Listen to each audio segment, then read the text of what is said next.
Okay. Okay. Hi, we're here with Miss Alma Clark and Miss Chevelle. Miss Chevelle is going to be interviewing Miss Alma Clark, and today is May 19th, 2022.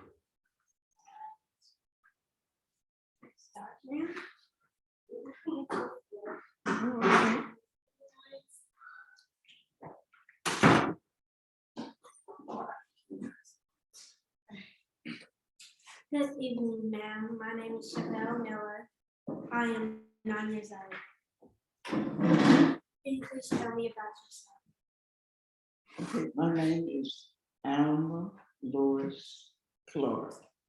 My maiden name is Espy, E-S-P-Y. And I was born in a town called Lampasas, Texas, about 182 miles from here. It's kind of considered West Texas. It's about south of here. The year in January the 24th, 1928. Okay. Thank you for being here today. How do you want me to address Miss Clark. you? Okay, Ms. Clark. Mhm. Ma'am, we're here today to learn about you and about our community. I look forward to learning from you. Can you please tell me about yourself? Okay, I was married for 34, is that what? I was married for 34 years. I had 3 children, 2 boys and a girl. My husband was a Methodist minister. Interesting. I married in 1958 in Austin, Texas. My husband and our 3 children moved to Denton, Texas, July, the second week after the 4th of July in 1962. And I've been in Denton since 62, the same street at 1129 East Hickory Street. Please tell me more about your family. More about my, okay. As I said, I had three brothers and 2 sisters, and I was the baby. My mother died when I was 4 years old, and her oldest sister raised me. My mother died in 1932, so I was raised by an aunt. I attended the colored school in Lampasas, Texas, and it only went to the 10th grade. It was a 1-room school. And when I graduated from the 10th grade, my older sister was living in Austin, Texas. So I went to Austin, Texas and finished up high school. I went to Anderson's High School, and there I stayed until I moved to Denton, Texas in 1962. Well, how was it growing up? No, you didn't grow up. How was it growing up where you were born? I grew up during the time when it wasn't integrated. I grew up in a mixed neighborhood, Spanish and blacks and white. We would play together, but we did not go to school together, nor did we go to church together. We could go downtown and we could go to the work. Back then we called it the picture show. And we could go to the show. The Spanish people could sit downstairs with the white folks, but the black folks had to pay their money and go upstairs. And that's what we would do. And then my little friends that I played with in my neighborhood. The Spanish children went to the white school. And we blacks, as I had to say, had to go to the black school. the Spanish children went with the white people to church, and we went to our own church.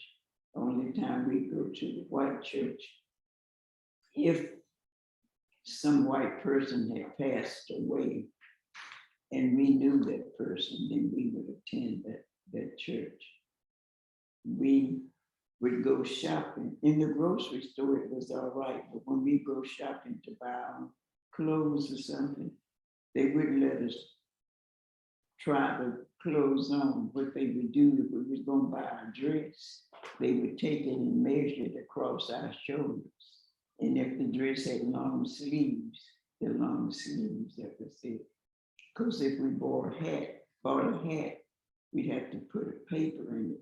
I could understand that because, you know, we had oil in our hair, but that was the way that it was. We did not go to the cafes. If we did, we'd have to go and eat in the kitchen of the cafes. Then when I went to Austin to live, they had public transportation, and we had to ride on the back of the bus in Austin. And then, but the neighborhood that I lived in, it was predominantly a Black neighborhood. So the first bus that we caught, you could sit anywhere. But once we had to transfer to another bus where other people rode beside Black folks, we had to sit in the back of the bus. That's public transportation in Austin, Texas. Now passes were small, so we had no public transportation. Do you know about Quakertown? Yes, I know about Quakertown. My husband grew up in Quakertown. So he told me many stories about Quakertown. He lived in Quakertown from the time he was 5 years old until Quakertown disappeared, which was in 2022, 23. So, and he was born in 1900, so that made him be 21, 22 years old. Can you please tell me what makes our community so special? I think it's the people that here in the community. Right now, our community is what we call a diverse community. It wasn't when I first came, it was predominantly a Black neighborhood, neighbors that had been knowing and been living in the community for a long time. For instance, when we came with our 3 children, they were 6 months old to 3-year-old. So I had a 6 months old, a 2-year-old, and a 3-year-old. But when they began to get a little older, and my husband and I would go to work and they'd go to school, we could leave them in the neighborhood if they came home from school before we got home. And the people in the neighborhood would look after them until we got home. That was because everyone knew everybody. But now our neighborhood is diverse, but yet and still, when I say diverse, we have Spanish, a lot of Spanish people in the neighborhood now, as well as some whites, but we all get along well together. Do you have any advice you wish you knew when you were my age? I wish we had the technology that y'all have, and the opportunity to go to an integrated school and have the lunches that you have, the library, and those that didn't even have public transportation. And as I said, that's the most important thing, because when I was growing up, we didn't have all this technology. At first, for a long time, we didn't have electricity in my neighborhood. It was because they hadn't put it down there. But they said, how old are you? How old you say you are? No. Oh, well, by the time I was 9, we had electricity. But then we didn't have what we call a refrigerator. We had an ice box. And what we would do, a fellow would come and bring ice. We had a card that you put in the window and you would say how many pounds of ice that you would want. In my neighborhood, he came like on Tuesdays, Thursdays, and Saturdays. So we placed in the window if we wanted 25 pounds, 50 pounds, or 75 pounds. And we had an ice box instead of a refrigerator. And he'd bring the ice and put it in there. And we would wrap it up to keep it. And when it would drip down, we had a container that would be under the ice box to catch the water as it melted. You would have to take it out and empty it. And then for a long time, we had a wooden stove. We didn't have gas for a long time because they hadn't put it in the neighborhood where we lived. Thank you so much, Ms. Clark, for meeting with me. I have learned so much from you. Well, thank you. You're welcome. And you tell me about you. What do you think about it? Yeah, What do you think about what I told you? it was good. No, not a lot of stuff. Did you learn to? Did you? Okay. All right. Is that it? Yes. Okay. So Chevelle and Malia, you guys can go play out in the gym and then I'll come get you. So I just have a few questions for you before you go. Do I need to interview her too, or she just? No, she's a friend, but she wants to get to interview you as well, but she hasn't been fully trained yet. That was asking if you could come back. How are you? Yeah, Good. But no, I will be coming down. but you have availability for next week, Thursday? Are you free next week, Thursday? Yes. What day is that on? Is it the end of the month? Yeah, the 26th. 26? I don't think I have anything for them. So you can come back. Can you call? Let me check my calendar. Do Okay. you have my number? Yes, ma'am, I do. Okay. So I just wanted to ask you, I think, 4 questions before you go. And first of all, wow. Wow, I wish I could interview you myself because that was amazing. Like hearing the stories and your husband actually being in Quakertown. Wow. Oh my goodness. That's such a rich history, you know. So did he ever? My children, Yeah. thank you. This is very tasty. Welcome, ma'am. The house that we lived in until 2016 came from Quakertown, but we had to tear it down because of the foundation problems that it had. So our children grew up in a Quakertown house. Wow. They moved it from. Are you familiar with the Quakertown Park? I haven't been there, but I've read about it. Oh, okay, okay. Well, you know what? You know the senior building that's in there and the women's building and the Yes. library? Yes. Okay, well, by the senior building that's there is the city swimming pool. And that was a location that the house that where our children grew up in and that he grew up in was there. And the street was Terry Street. Wow, that is incredible. You're like walking history. Wow. Sorry, I'm trying to pull up the thing of Westerdale. Wow, that's amazing. I can't believe it. Yeah. Like the same house, still 2016. The house was built in 1905. And when they moved it from Quakertown, they moved it to, as it said, to East Hickory Street. Mhm. And so we lived in it,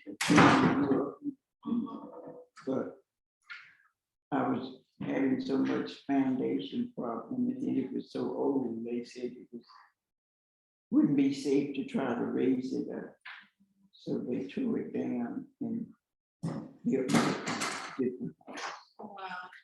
And it was a big house. Really? Because it had, the rooms were 12 by 14, 14 by 14, and That's 10-foot huge. ceilings. Oh, And you wow. see the little small baseboards they have. Yeah. But in this house, the baseboards was as big, like that. Wow, that was a grand house. I'll have That's to bring you amazing. a picture. Oh, please, maybe next week if you're free. Okay, so the question I had was, what was your experience with the interview? Did you think it was good, or is there anything that For a 9-year-old, it was. Okay.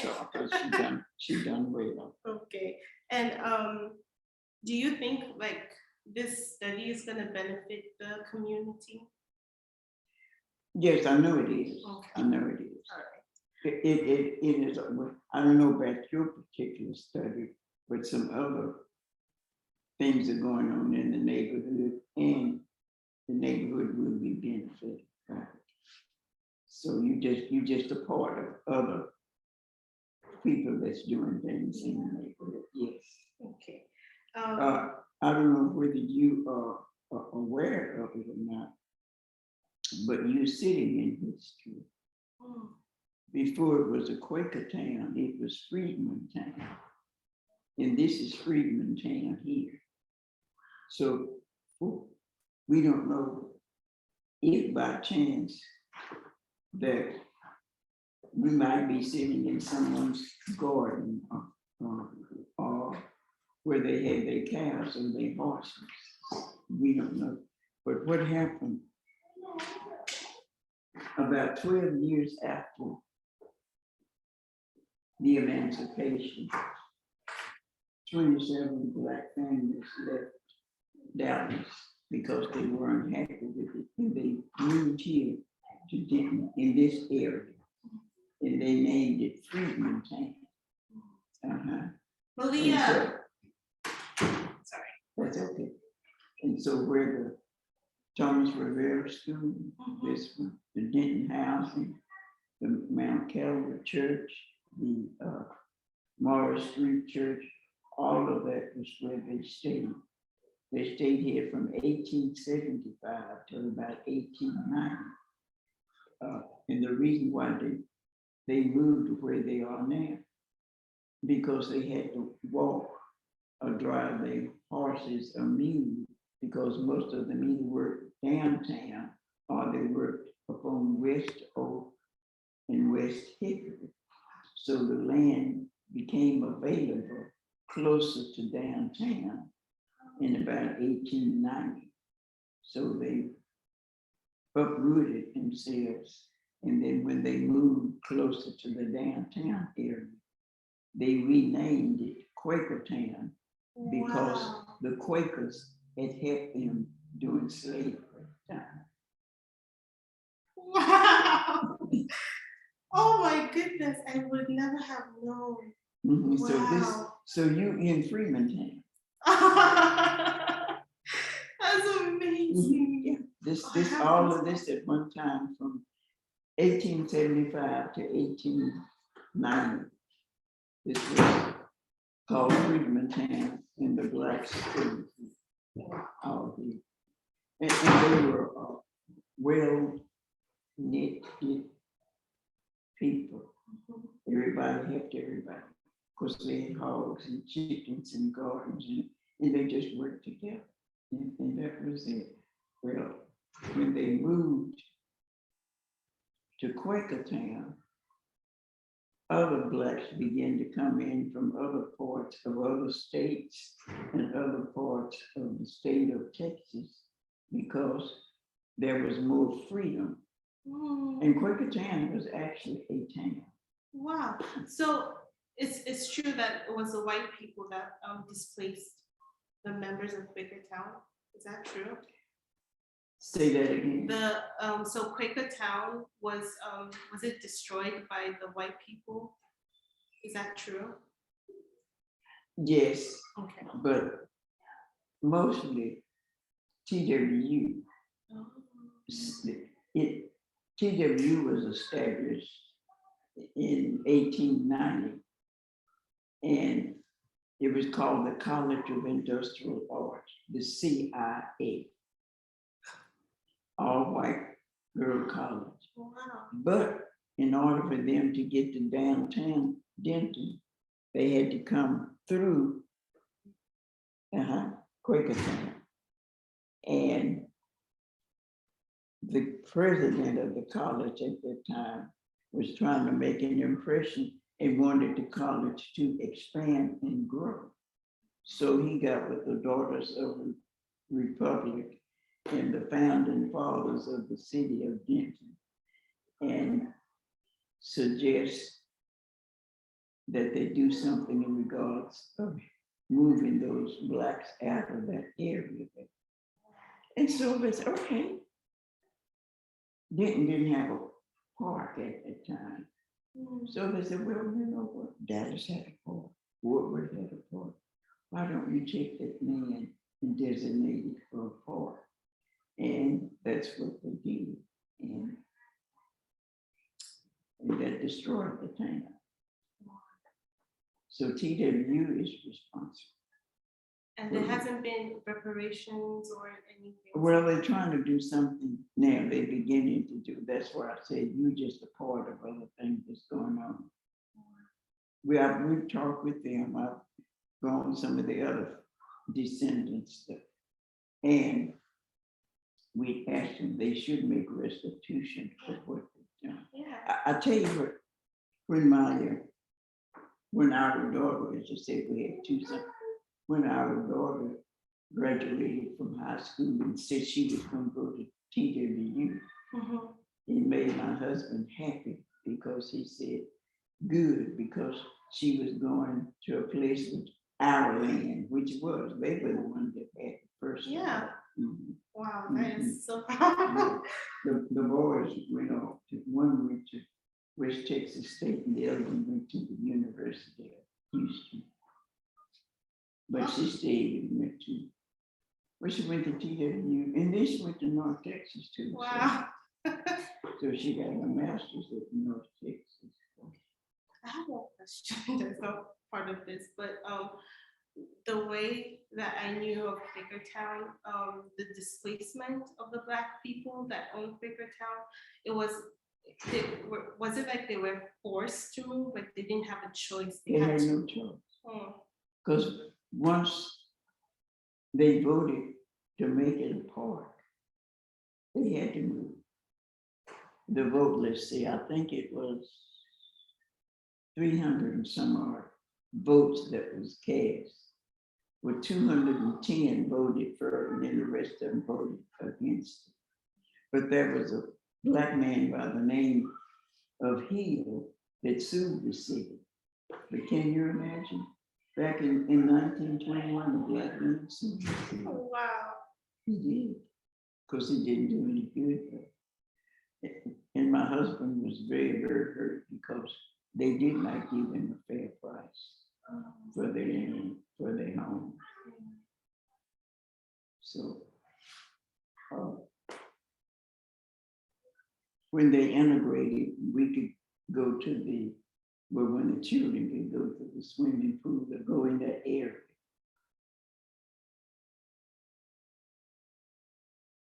Put a bad taste in his mouth because they just cheated and it destroyed the community.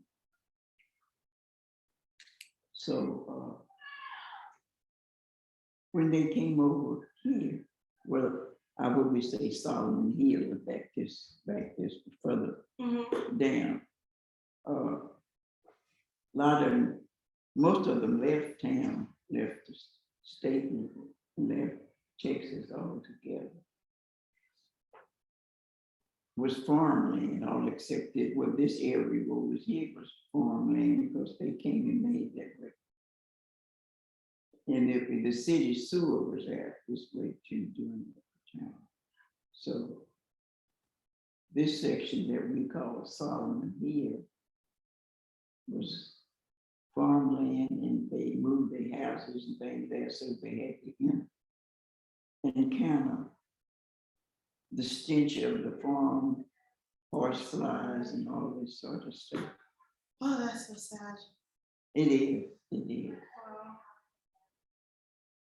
Huh. But the majority of the people that own businesses in Quakertown, they left.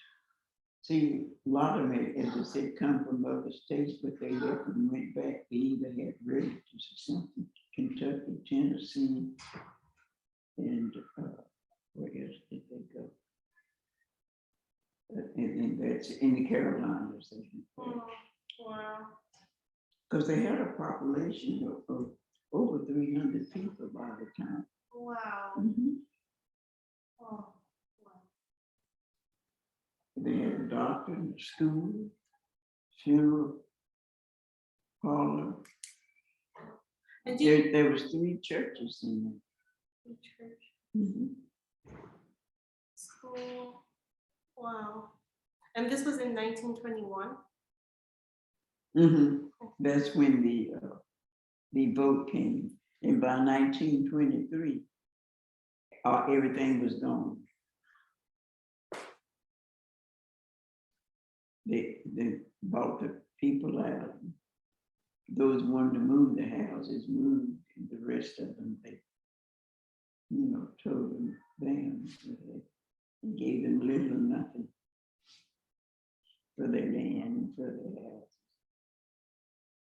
Oh, So that's it. okay. That's a good question. What did you like best about the interview?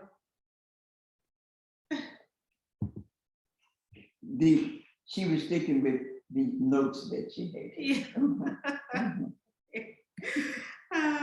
What would you change if you could change anything? In regards about the interview, Yeah, Miss Chevelle.